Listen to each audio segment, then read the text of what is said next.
If you're struggling with your ball striking with your irons, it's probably because the lowest point of your golf swing, the low point, isn't happening after the golf ball. It could be happening at the ball, or worse still, before the golf ball. Now, one of the main reasons for this is how you move the pressure during your golf swing. Yes, and in this video, you're gonna learn exactly how to use the ground and the pressure in the setup, the backswing, and the downswing. And it's critical if you want to strike those irons pure. And to actually help us in this video, we've actually got these real cool BAL.ON sensors. They're insoles in my shoes, which are gonna help show us where the pressure is throughout the golf swing. And we have an amazing drill at the end that you just have to try.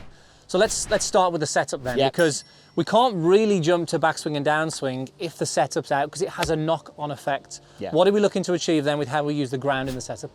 Look, this is actually going to be quite surprising to a lot of people, I believe, but what we're really looking for, we see the best players, and BAL.ON does a great job of highlighting this as well, it's anything from, and I'm using the heat map here to help me out here, anything from 50-50, so 50-50, to actually up to 60% on that lead leg. So we could actually go 60-40.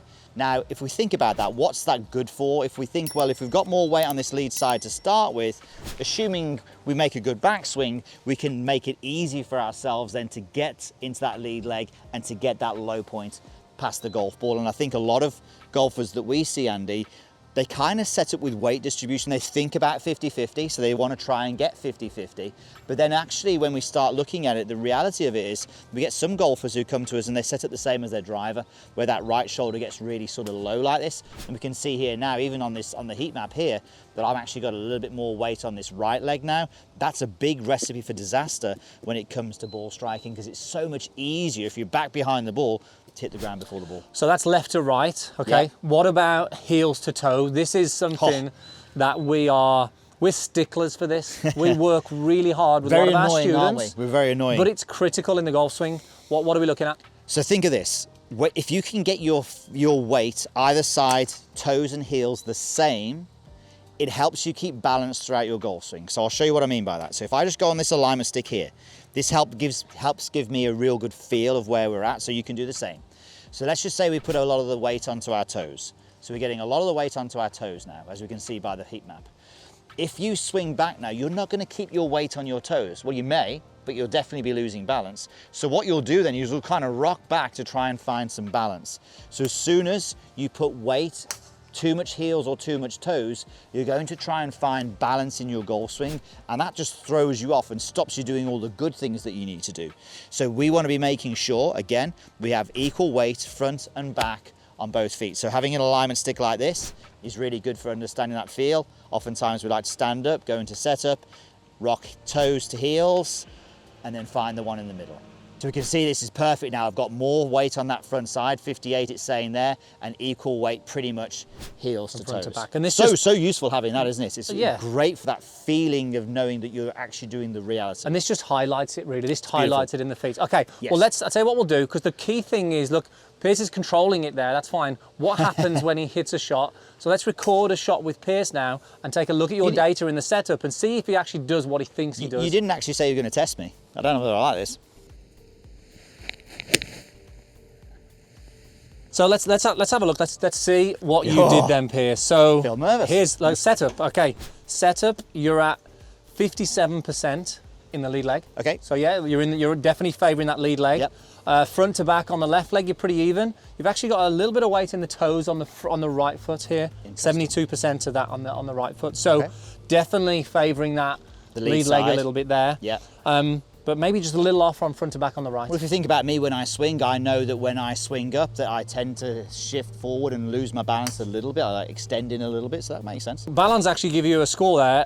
You're in the green and it's give you 100. So you've passed the test. That's the end of the video. Okay. Stop. Let's give the guys at home a bit of a drill just from a setup, what they should avoid and what they should do. Okay, so here's the thing. Now that you know that it's not a bad idea for the majority of us to either be 50-50 or even favour the lead side, here's a drill you can do. So take your setup, and then from there, all we're going to get you to do is to literally shift your hips 1 inch towards the target.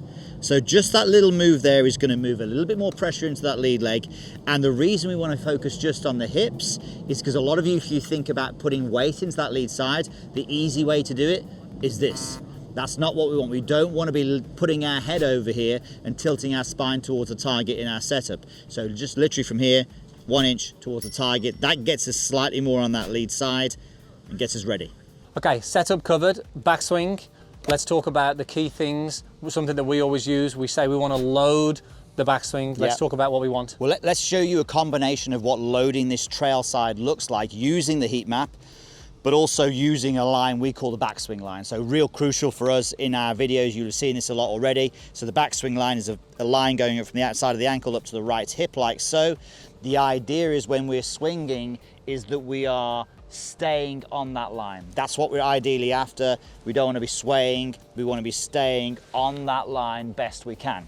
So the beauty with this is here, using the BAL.ON, we're looking to get about 80% of our pressure into that trail leg. Now this is something I struggle with. I know that I struggle to actually shift pressure into that trail leg. So from here, okay, so that's getting up into the 60s. That's not too bad. It'll be interesting to see what that's like when I'm hitting a shot. During the swing, it's going to change, but the way Piers is doing this, do that one more time, he's shifting the pressure by turning into the leg.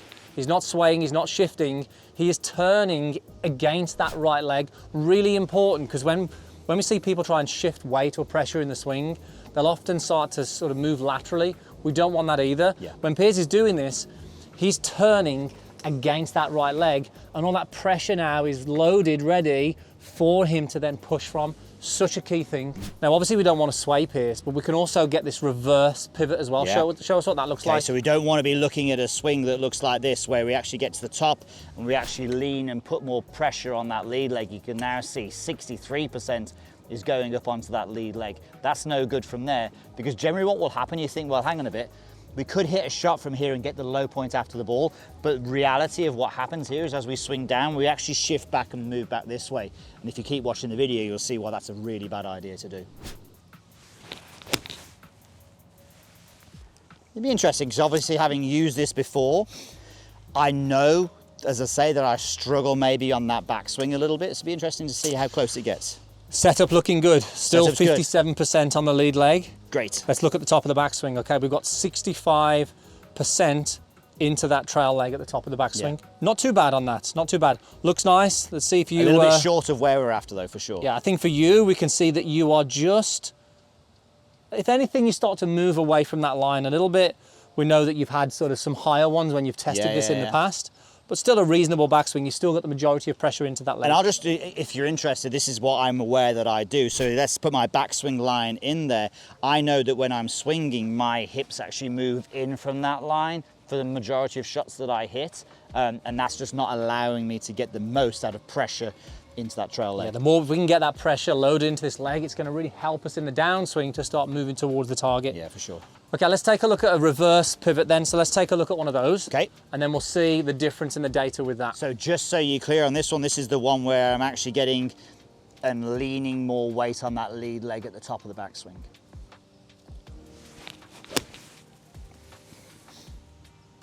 Okay, and that's kind of the pattern that we would see. Setup, really consistent, that setup. You're 58% lead leg. They call me the setup champ, Andy. Okay, top of the backswing here, you've got 50-50 exactly. So you're now in that place where you haven't loaded the leg in the backswing, which is going to make it hard to now push off because you're really you're too centered, really. Yeah, too centered, absolutely. Too centered. So the score it give you on the backswing there was 75. Okay. Previous score on the good one was 88. So you're in the green, the other one you're in the amber. Okay, so it just shows there you're a little out, but great feedback, but you've also got the visuals from the backswing line to help. Love that, I love that. So should we go through a few drills on that can actually help us load? And I think this is quite a good one here. Let's actually get around here. We'll actually use this bag stand. You can use an alignment stick in the ground or something like that, but ultimately this is not a bad one with the feedback there, Andy. So get yourself up against this sort of bag stand like this. You can put the club across your shoulders, or you can have it so you're swinging if you want to. But then from there, we're going to feel that this is our backswing line. And from here, we are rotating into that line. So I'm really feeling that, yes, I'm rotated, but I'm up against this here. I'm not trying to push it out of the way. Oops, I broke it. I'm not trying to push it out of the way. I'm just staying and resting against this. But I'm really feeling that I'm loading into that right hip. And hopefully that's making sure that I'm getting that pressure a little bit there. Look at the turn. He's turned into that leg without actually coming away. Pierce's tendency is this. but this is now loading that leg, but he's turned against that. Just having some feedback on that right leg, something like that. You can use a chair, a table, an alignment stick, anything that's going to maintain that connection. Really important. I'm looking at that phone there to see what I'm doing there, Andy. I want to know. So when I'm doing a drill like this, is that 60. allowing me? Okay, so I still need to work harder at that, as you can see. So that's just something I'm just going to have to work hard at and understand how to really get that pressure into that leg. And it changes when we swing in with a golf club in our hands and we're applying more force and pressure in that. It's a little different when we're in live mode. It'll definitely jump up a little bit if I have that same sensation when I'm doing that. So another really important drill is called a hip twister. So this is great because yes, we know we want to load onto that trail leg, but we need to make sure that we can actually get it done properly. So we want to make sure that we're rotating into that trail leg, and this is where this alignment stick works really well. So through the belt loop, so the majority is that side of you, and then from there all we're looking to do is we want to make sure we get onto our backswing line or stay on our backswing line. We're loading the leg, but we're getting a big amount of rotation. You can see that this alignment stick, I can see this alignment stick is just short of these golf balls here. So if you're somebody who is a little bit short and you only get to here, you've got feedback straight away to go, no, I need to be all the way out there if you have that problem of being short. And you can hit golf shots doing this as well and use that feedback. I'll use my peripheral vision to see where this stick gets to even when I'm hitting the golf ball. Okay, let's hit a shot with that in. Just a really good feedback drill this is, that's going to encourage a rotation. We've got to make sure that we stay against the backswing line, but this is a really nice visual when you're hitting shots. So I've got my checkpoint just short of those golf balls. Let's match it when I hit the shot. That's exactly what I did. That was a nice one as well. Okay, really so good. Doesn't get in the way at all. Doesn't get in the way. We've covered setup, crucial, pass, backswing, pass. Let's get into the downswing then. The moment of truth. You need the backswing and the setup to be in a good place to make this easier. Where do we see the best players when it comes to good ball strikers with the pressure at impact? This is kind of it, the moment of truth. So what we're seeing from the best players is that if we get our impact line up there, which is that vertical line from the outside of the lead foot, we are seeing that when they are striking the golf ball, they're against that impact line, and they've probably got around about 70% of pressure into that lead foot. So I'm not sure how many you're saying there, Andy. It's got to be quite close, I would say. Close to 70, yeah. Yeah, so that's what we're seeing when the best players are doing this. And if you think about this, this means it's so much easier now. We've got the shaft length forward, we can strike the golf ball and then have that lowest point of the arc happening after the golf ball. What I want you guys to see at home here is if you've got the top of the backswing Pierce against that backswing line, notice now he's going to push from this leg to the impact line, keep going all the way down, hold it there. Look how much he's moved towards the target from here. This wouldn't be that easy if he wasn't loaded in that trail leg, but because you were loaded, he's able now to push towards the target. Just such an important part. Makes it so much easier, so much easier. So let's hit a shot, shall we? Let's see if I'm any good. Okay, let's test you out then. Let's have a little look at where you currently are. I'm liking my chances so far. Setup, I've been pretty consistent. Backswing, I know I'm a little bit short of where I'd ideally like to be. And it makes total sense from what we see in my golf swing. But now can I get up to 70% into that lead leg when I'm striking the golf ball? That was nice. Okay. 1 yard fade on the so target. You've scored pretty good so far. Let's see how you stack up in the backswing. Fingers crossed. So consistent in your setup, 50%, 56% in the lead leg. Another one. I reckon I've done that a few times now. Backswing, 80%, you're getting better. In the trail foot, impact, 82% of the weight in there. Oh, there we go, okay. Shall I look at the score? Yeah, scores on the doors. Fail. No, it says you got 100 setup, 100 backswing, 97 at impact. That's the first one I've actually done a good backswing as well, which is really nice. Really good. That's so good all three metrics there. Okay. You should be on tour. I'm getting better. If you could putt, you'd probably be on tour. Let's show them some drills that's going to help shift that pressure to the lead leg. I like that. Okay, so the first one is kicking the buckets. This is the only time I want to kick the bucket early. But basically what we're looking at, here's our bucket, and I'm going to put it pretty much where our impact line would be. Now, if I were to take my setup, move it in nice and tight, what we're looking for to get that pressure left and to get my body going toward the target, we're looking really from here to start the downswing by getting my leg into that bucket as soon as possible, which is going to help me get to the impact line, which is going to help me get 70% of pressure at least into my lead foot, which is going to help me get my low point after the golf ball. So if you can get your leg into that bucket early, it's going to help us shift. What we see when golfers do this sometimes, who are really bad at getting the pressure into the left leg, we'll see a golfer hit the ball and then kick the bucket. That's what we don't want to do. So we've got to get there before impact. Get there You can before use impact. a range basket for this as well. We've got obviously a den caddy here, something that you can put there that's just going to give you some feedback. Okay, we'll do a slow-mo of this to see when you actually hit that piers as well. See if I can get to that impact line. We've got the feedback still going there as well, so we'll at least be able to see that in there as well. Okay, and no doubt it's going to come out a little lower. For me, for sure, For having to do that is definitely going to come out low. You'll see in the slow-mo there, you got to that definitely before impact. Okay, let's go through one more drill, because this drill is game-changing for all the parts really. Maybe setup not quite as good, but certainly backswing, shifting from back to front. So this is basically, we call it the thunder step, don't we, Piers? We do. So let's talk through this one. Okay, so this is a TPI drill that we've seen. So Titleist Performance Institute, you're going to see more of us with those guys soon for sure. But this is a really good drill, as Andy said, for shifting into your backswing, but then shifting into your backswing and then shifting into your through swing. So all we're going to literally do, we're going to set up, and all we're going to do from here is we're going to bring the left foot in, have the club set out in front. As you swing your arms back and they get past your thigh, you step the left foot back into its original place, and you obviously hit. And the thing with this is it's a little bit tricky to start with. That's why Andy stepped back over there in case I toe shank it straight into his kneecap. I'm still not safe over here, by the way. Still not safe. Now I've done a couple. I've done 2 practice ones of this before we did this video. One was a shank and one was ripped. So who knows what we're going to get with this one. Okay, so set up, bring the foot in, arms go back, and then I step.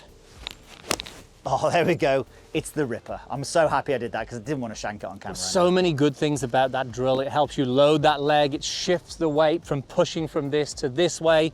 You do it in a really efficient way using that ground. An efficient, athletic way of moving, which we really like. Athletic You like athletic, way, don't you? Athletic You way. like that. Okay guys, hope you enjoyed that. Now look, if you want to check out BAL.ON, the insoles, check them out in the description down below. And if you enjoy our coaching and you want more, and you want to halve your handicap, check out the Me and My Golf membership, plus our golf schools we do here in person at the Grand, and we'll see you next time.